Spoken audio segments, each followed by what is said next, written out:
Hi guys what's up. आप सब कैसे हो? आप सब बहुत अच्छे होंगे। अगर आपको वीडियो अच्छी लगी तो चैनल को सब्सक्राइब और वीडियो को लाइक कर दीजिए। धन्यवाद। टिंडर मर्डर 1 दिसंबर 2018 की रात को यूके के एक छोटे से घर में रहने वाले डेविड और गिलियन बहुत ज्यादा एक्साइटेड थे क्योंकि कुछ ही देर में उनकी बेटी ग्रेस का 22nd बर्थडे था। ग्रेस पहली बार अपने बर्थडे पर घर से दूर एक सोलो ट्रिप के लिए न्यूजीलैंड गई थी और हर साल की तरह इस साल भी वो दोनों अपनी बेटी को सबसे पहले विश करना चाहते थे, लेकिन उनकी एक्साइटमेंट कुछ ही देर में एक अजीब बेचैनी में बदल गई क्योंकि कई बार कॉल करने के बावजूद ग्रेस का फोन स्विच ऑफ आ रहा था। ये बात उन्हें काफी अजीब लगी क्योंकि ग्रेस हमेशा ट्रैवल करते हुए अपना फोन ऑन रखती थी। उन्होंने सोचा कि उनकी बेटी शायद कहीं बिजी होगी या उसके फोन की बैटरी खत्म हो गई होगी, तो उन्होंने ग्रेस को एक बर्थडे विश का मैसेज ड्रॉप कर दिया। लेकिन अगली सुबह भी ग्रेस का कोई जवाब नहीं आया और तो और उसका फोन अभी भी स्विच ऑफ ही था। उसके पेरेंट्स को कुछ भी समझ नहीं आ रहा था। उन्होंने डर के मारे उसके दोस्तों से पूछताछ करनी शुरू की। तभी उनमें से ग्रेस की एक दोस्त ने उन्हें बताया कि उसने ग्रेस से पिछली शाम को व्हाट्सएप चैट पर बात की थी और ग्रेस ने उसे बताया था कि वो एक लड़के के साथ डेट पर जा रही है।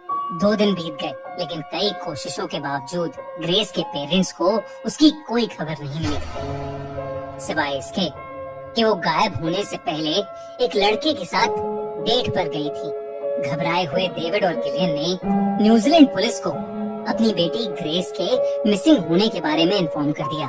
क्योंकि केस एक फॉरेन नेशनल का था, तो न्यूजीलैंड पुलिस ने बिना कोई देरी करते हुए केस की इन्वेस्टिगेशन शुरू कर दी। कई दिनों तक कोई लीड न मिलने के बाद जब एक दिन डिटेक्टिव डियाना लेविंसो ग्रेस के सोशल मीडिया प्रोफाइल चेक कर रही थी, तो उन्होंने उसकी फेसबुक प्रोफाइल के नीचे एक कमेंट पढ़ा। इस कमेंट को जेसी कैम्सन नाम के एक लड़के ने 1 दिसंबर की रात को पोस्ट किया था, यानी उसी रात जब ग्रेस गायब हुई थी। डायना को शक हुआ कि शायद जेसी वही लड़का है जिसके साथ ग्रेस गायब होने से पहले डेट पर गई थी। पुलिस ने जेसी की कॉन्टैक्ट डिटेल्स निकाली और अगले दिन उसके साथ एक फोन कॉल अरेंज की गई। इस फोन कॉल पर जेसी ने बताया कि वो खुद भी ग्रेस से उस रात के बाद नहीं मिला है और उसे नहीं पता कि ग्रेस कहाँ है। डिटेक्टिव डायना ने उसे क्वेश्चनिंग के लिए पुलिस स्टेशन में आने को कहा, पर जेसी ने बताया कि वो अभी एक दूसरे शहर में था और इसलिए पुलिस स्टेशन नहीं आ सकता था। साथ ही उसने ये भी कहा कि वो 3 दिन बाद वापस आते ही सबसे पहले पुलिस स्टेशन आएगा। डिटेक्टिव डायना को लग रहा था कि जेसी झूठ बोल रहा है, इसलिए वो उसी शहर के अलग अलग होटल्स में जाकर जेसी को ढूंढने लगी। कई होटल्स में चेक करने के बाद उन्हें आखिरकार जेसी सिटी लाइफ नाम के होटल में एक गाड़ी से निकलता हुआ दिखाई दिया। डायना जैसी ही उसके सामने आई, जेसी खुद को बचाता हुआ वहाँ से भागने लगा। थोड़ी देर तक जेसी को चेस करने के बाद डायना ने उसे पकड़ लिया और इंटेरोगेशन के लिए उसे पुलिस स्टेशन ले गई। इंटेरोगेशन के वक्त जेसी अपने बयान पर अड़ा रहा कि वो ग्रेस से आखिरी बार उसकी बर्थडे पर ही मिला था। साथ ही साथ उसने ये भी एडमिट किया कि उसने दूसरे शहर में होने का झूठ पुलिस के डर से कहा था। लेकिन अभी भी डायना को उसकी बात पर विश्वास नहीं हो रहा था, तो उसने जेसी को इंटेरोगेशन रूम में कई घंटों तक बिठा कर रखा। पुलिस की टीम यही डिस्कस कर रही थी कि जेसी के साथ आगे क्या करना चाहिए। इतने में ही उनकी टीम का एक मेंबर वहाँ आया और उसने उन सबको वीडियो रूम में बुलाया, जहाँ उस ऑफिसर ने उन सबको कुछ सीसीटीवी फुटेजेस दिखाई। ये फुटेजेस सिटी लाइफ होटल के कैमरा से मिली थी, वही होटल जहाँ से जेसी को पकड़ा गया था। इन फुटेजेस में जेसी ग्रेस के साथ अपने कमरे में जाता हुआ नजर आया। उसके बाद वो 2 सूटकेसेस के साथ अकेले कमरे से निकलता हुआ दिखाई दिया।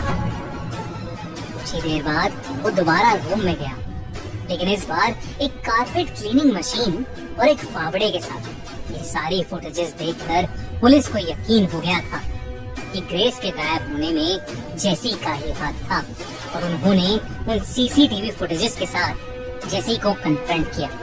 जेसी की इंटेरोगेशन फिर से शुरू हो गई। पहले तो वो अपने पुराने बयान पर अड़ा रहा, लेकिन कुछ देर बाद उसने उन्हें सच बताना शुरू कर दिया। उसने इस बात को एडमिट किया कि ग्रेस गायब नहीं हुई थी, बल्कि ग्रेस उसी के हाथों मारी जा चुकी थी। उसने ये भी बताया कि उससे ये सब गलती से हुआ था। उसने बताया कि वो और ग्रेस एक बहुत अच्छी डेट के बाद उस होटल रूम में गए। वो दोनों आपस में प्यार कर रहे थे और प्यार करते हुए ग्रेस के कहने पर जेसी ने उसका गला दबाना शुरू कर दिया, लेकिन गलती से उसने ग्रेस का गला इतनी ज्यादा देर तक दबा दिया जिसकी वजह से ग्रेस की मौत हो गई। जब ऐसा हुआ तो जेसी के होश उड़ गए थे। जेसी को कुछ समझ नहीं आ रहा था कि वो क्या करे। उसने बिना कुछ सोचे समझे एक सूटकेस में ग्रेस की बॉडी को डाला और कारपेट क्लीन करके वहां से चला गया। हालांकि पुलिस ने ऐसे केसेस पहले भी देखे थे, लेकिन उन्हें जेसी की कहानी पर जरा भी विश्वास नहीं हो रहा था, क्योंकि उसने पहले भी उनसे कई झूठ बोले थे।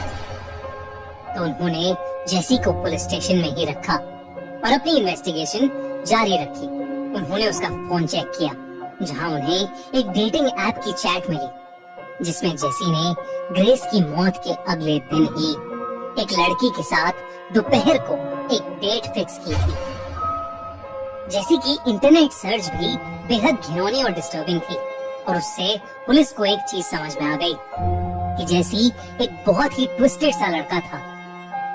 इसके बाद पुलिस ने उसके फोन की गैलरी चेक की, जहां उन्हें ग्रेस की बॉडी की कई तस्वीरें दिखी। उन्होंने जब इन सब चीजों के बारे में जेसी से पूछा तो उसने सारी बातें पुलिस पर डालने की कोशिश की। उसने कहा कि पुलिस ये सारे सबूत फैब्रिकेट कर रही है और जेसी को फंसाने की कोशिश कर रही है। जेसी के ट्रायल में पुलिस ने ये सारे सबूत प्रेजेंट किए। कोर्ट में जब जेसी का ट्रायल हुआ तो पुलिस ने ये सारे सबूत वहाँ प्रेजेंट किए और साथ ही साथ उस लड़की को भी जिसके साथ जेसी ग्रेस के मर्डर के बाद डेट पर गया था। उस लड़की ने कोर्ट को बताया कि जेसी डेट पर उससे अजीबोगरीब बातें कर रहा था और जेसी ने उसे भी फिजिकली असॉल्ट करने की कोशिश की। फाइनली कोर्ट ने जेसी को ग्रेस के मर्डर के केस में गिल्टी घोषित किया और उसे लाइफ टाइम इम्प्रिजनमेंट यानी उम्र कैद की सजा सुनाई गई। जेसी ये फैसला सुनते ही गुस्से से पागल हो गया और वहीं कोर्ट में जजेस को गाली देने लगा, जिसके बाद पुलिस की एक टीम उसे पकड़कर वहां से ले गई। सबको लग रहा था कि जेसी कैम्सन की कहानी यहाँ खत्म हो गई थी, लेकिन जब जेसी की न्यूज मीडिया में फैली तो 2 और लड़कियां पुलिस के पास पहुंच गईं। उन लड़कियों ने पुलिस को बताया कि वो भी जेसी से टिंडर डेटिंग ऐप पर मिली थी और जेसी ने चाकू के जोर पर उनके साथ जबरदस्ती की थी। जेसी के पास्ट की जब इन्वेस्टिगेशन हुई तो पता चला कि वो हर लड़की से अपने प्रोफेशन के बारे में झूठ बोलता था और वो एक कोल्ड ब्लडेड सीरियल अब्यूसर था जो टिंडर जैसी डेटिंग एप्स पर लड़कियों को फंसाकर उनके साथ जोर जबरदस्ती करता था। जेसी अब जेल में है और वो ग्रेस के मर्डर की सजा काट रहा है।